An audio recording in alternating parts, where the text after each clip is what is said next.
Wednesday for 15 years here during the football season. You were on with us week one, year one, right from the start. Right out of the chute. Paul Perillo. You guys took care of me right from the start. Pretty much. Patriots.com. Now, see, you are grateful. I am. Gasper, I think, was also on week one, day one, and he would say, if I introduce him like that, he would say, yeah, and at the same rate.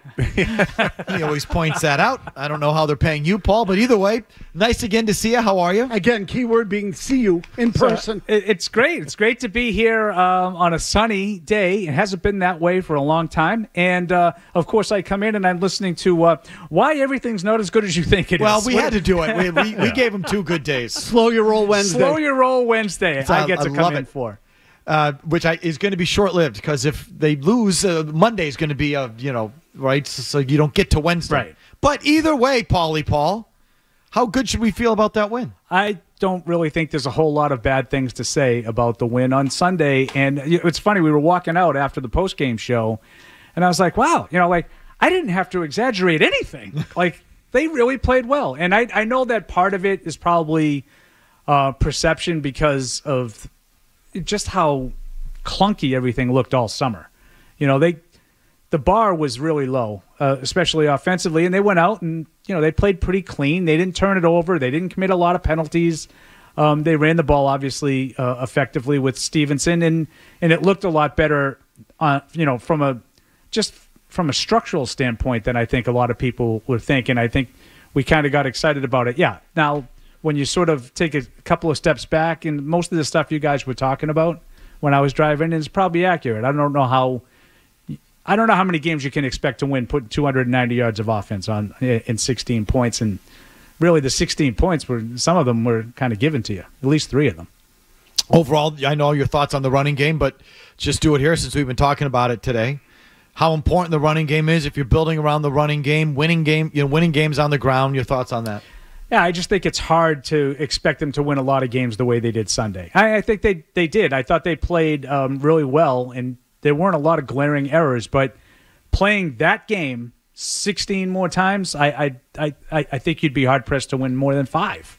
I just think it's defensively they were really good, but the other team was really bad too. And sometimes even when you play that well defensively, the other team's going to score some points. They're not going to fumble as they're crossing the goal line, and the game is different. They were able to get the lead right away.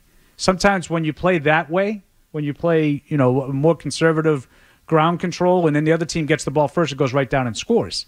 And that kind of changes, the complexion. They were able to play in their old style of, we're going to get an early lead, we're going to take care of the football, we're going to play sound defense, and we're going to make the other team make the mistakes. And it worked to a T. Of all the things they did well, what surprised you the most?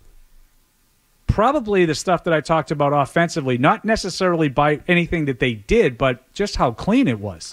What they no didn't negative do. plays. Yeah, there were almost no. Even the one sack was like a run that he happened to get tackled before he got to the line of scrimmage.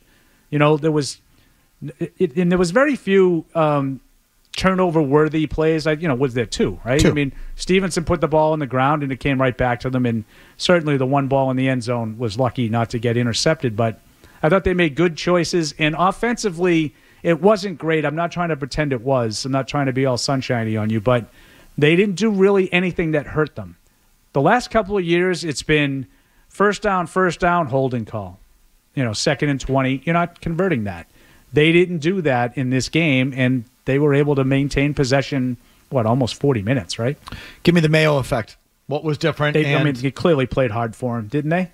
I thought that was impressive, just the way they talked about it after the game. I think they are buying in. And I think that, you get off to a good start and there's no doubt that creeps in. I think this might work. Some of the veterans, this guy's really, he treats us a lot better than the last guy did, but I don't know if that's going to work. Well, you win right away. You get that buy-in. I thought it was impressive how hard they played. Defensively, DeMarcus Covington, I thought, put together a good plan. Not all that different than what Bill would have done, right? It was GTFB for the most part. Keep everything in front, but we're going to swarm to the football and we're going to tackle. And I thought for a week 1 game, I can't really recall, many missed tackles in that game. Well, usually you don't tackle well early on. It's true. So they were ready to go and the opponent wasn't. And they were Absolutely. swarming. It's a good. They were fast to the ball. Fast. Like you look at some of the plays they had early in the game, and there's like a crossing route on third down. They catch it, and there's a guy making a tackle, and then Marcus Jones comes in and chops his legs out. Right. Like, but he's the second layer. So like even if the first guy ends up losing the tackle and the guy squirts free, well, there's another guy there to make sure. So I thought they had bodies around the football. And they were sure with their tackles. Mike, like even on the play Jonathan Jones made on fourth down, if you watch the replay of that, 4 Patriots in the picture. yeah, and Uche was in close pursuit. I mean, he came from the other side. He was chasing from behind. Yeah. So I'm sorry, Uche. But they were in pursuit. They really were. They were swarming. It's a good word to describe it, Paul. Does make you rethink the playing of Brissett over May anymore about this, the way they played and et cetera? Yeah, I mean, I don't necessarily hate the idea that they went with Brissett from the start. Selfishly, I wanted to have May play, but nothing really in the game. I mean, I think you could make strong arguments both ways. I thought Brissett did a really good job of handling a lot of pressure, and you could probably make an argument that a young guy in his first start might have turned the ball over, right? But you could also make an argument that there were a couple of throws that Brissett made that maybe May wouldn't have missed. And certainly if May was able to scramble out of the pocket the way Brissett did, I think he gets More yards. yeah, and he becomes more dangerous. So I could see both sides. I understand what they're doing with Brissett. I don't think that they felt like the kid was ready. So what's the rush? Serious question here. How good was Christian Gonzalez? Is it being overblown? I think he was pretty This good. is Slow Your Roll Wednesday. Yeah. Paul, by I the do way. know, and I'm curious about I didn't know about the PFF numbers because, newsflash, I don't really go to PFF. But I did think that he was good in the game. In the immediate aftermath, there was some talks of he strapped down Jamar. First of all, Jamar Chase didn't do anything all summer, so I wasn't really expecting anything out of him. And to be honest, 6 for 62 exceeded what I thought he would do in that game. Did he look particularly dialed in? Chase. There's not a member of that team that looked dialed in. Like Trey Hendrickson wanted to trade. There's some people that think that T. Higgins faked a hamstring injury. Now, I know he pushed back on that. Well, at least his mother did. I'm one of those people. Right? I just found convenient timing. Chase didn't do anything all summer. And this is, I disagree with your premise about, how to build a team and all that. But your thoughts on the Bengals as an organization were fully illustrated for all to see. When you don't pay anyone, other people start to see it and they get sort of mad and they maybe pull a hamstring at practice and don't play in the opener. There was no urgency to play in the opener. They had nothing. They brought nothing to the table. And I don't think that was an accident. We had one of our callers said it was like the whole team was on strike.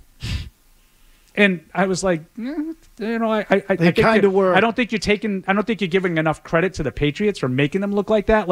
I think Joe Burrow's a good player. He was terrible in that game. Not just off. He was bad. I don't know, if they just weren't dialed in and ready to play, but I give the Patriots a lot of credit for that. I thought they made them look bad, but at the same time, the Bengals didn't show up. Let's pour down quickly on our disagreement. So you would rather, again, to pick up what Gasper and Murray were arguing with me about last week, you would rather, it's a better outcome for them if they're 3-14, but you find out May can play, than being 8-9 and May never sees the field. It's amazing. I was listening on Monday. I basically nailed your whole first hour verbatim. Well, it was too easy. I said, this is going to be the most insufferable. It was so fun, though, wasn't it? We all, thank God. Insufferable's in the eye of the beholder. Tony and Jim, thank God we have Mike to explain athletics to us and the importance of winning games and trying to get more points so you end up winning the game rather than... You think there's a lot of people, I'm not telling you 100% because it's impossible to get anybody to agree on everything. You think there is a large segment of Patriots fans now, that would rather go 3-14 than compete for the playoffs? No, the thing, I'm just going back to what Chris asked me and Murray last Friday. This was their premise. They came up with it, not me. Would you rather be 3-14 but find out that May can play? Which means, I guess, something like he comes in Thanksgiving and you go 3-2 and he plays well. Something like that. So would you rather that scenario or they go 8-9, and Brissett plays the entire year? What's better for the long-term future of the team? I think it would be Brissett going 8-9, but that's a big gap. That's a 5-game gap. Well, it wasn't my scenario. Okay, so I'm just answering that. I think that the more rational, mindset is We don't do rational. Thank you for your rationality. Yeah. No, but that's I mean, your first mistake. If you made that gap a little bit smaller, Okay. and everything else you said is the same. Like I'm not. Well, so 8 and 9, and maybe you have been very adamant that every win matters, and you have to establish a culture. And I think you can establish a culture. Like if you told me they were going to win 6 or 7 games with May, or 8 and 9 with Brissett, I would take the 6 or 7 with May. But 3, if I overplay, 3, I don't really see how May looked really good, only winning 3. If I overplay the culture word, then I take it back. I don't remember doing it. It's not about culture. It's about being a good team. The better the team, the better Drake May's chances are. That's what I believe. Okay, culture is important, but I don't mean to focus on that. I think in a vacuum, that probably makes some sense. Now, I need to know exactly how the team is good. Like, are they really good because Jalen Polk and Javon Baker, look like they might be pieces, and Layden Robinson and Caden Wallace look like pieces of the offense? Now I think that's part of it. Are you really good because what if they're someone like Devon Godshaw ends up with 11 sacks, and he's not going to be here next year? What if they're well coached? 2 years, something like that. What if they're a well coached team? You don't think that benefits a young quarterback? Of course it does. Okay, so that's what I'm talking about. Again, And they get the buy-in that you Who's mentioned. advocating for the bad coach? Who wants it to be a bad coach? So May plays. Again, no one. In their scenario, 3-14, but May plays well in December. And you have the third pick again. But as opposed to Brissett. And to me, if you're 3-14, your coach really hasn't done much. And the players that Elliott Wolf picked really haven't done much. And now you're still digging out of this massive hole. Well, that's why I made it like I understand 7 wins with May and 8 wins with Brissett. So okay, now we're talking a gray area that isn't as interesting to me. Well, yeah, because it interrupts your straw man. Because it's not a straw man. I'm telling you, there's no one that would rather win 3 games. That's the scenario I was presented with. I didn't make that up. In this case, the straw man's name is Gasp. Thank you. Yeah. I told Chris on Sunday. I thought it was great. I was highly entertained. No, it was a good segment. It was tremendous. But I thought you were going to be on their side. Which I guess you're really not. If that's the two sides, that's not the way I kind of heard it. But if those two sides, so you chose to block out what was if it's 3 wins or 8 wins, I'm going to take the 8 wins. If it's closer, I'm going to take whatever May was involved in. I think that's more important. I want them to win games.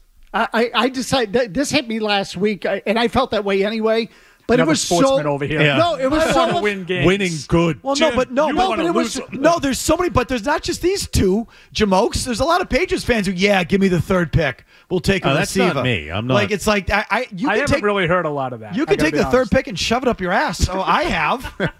I sure have. Before the season even starts, like that's something like if you're 2 and 8, that's crazy. If you're like 2 and 8 in the middle, I could understand people saying, "Well, I don't really care if we go 5 and 12 or if we go 3 and 14. It doesn't matter to me. I'll take the better pick." A lot of people think you don't want to be 8 and 9 because there's that's a middle of the first round pick. You're still not a playoff team. You're still not a contender, and your draft pick is too high. I don't necessarily have a lot of interest in being 8 and 9 if it's like all because of the veterans. If you're 8 and 9 and you're getting significant contributions from young guys, I'm all for that.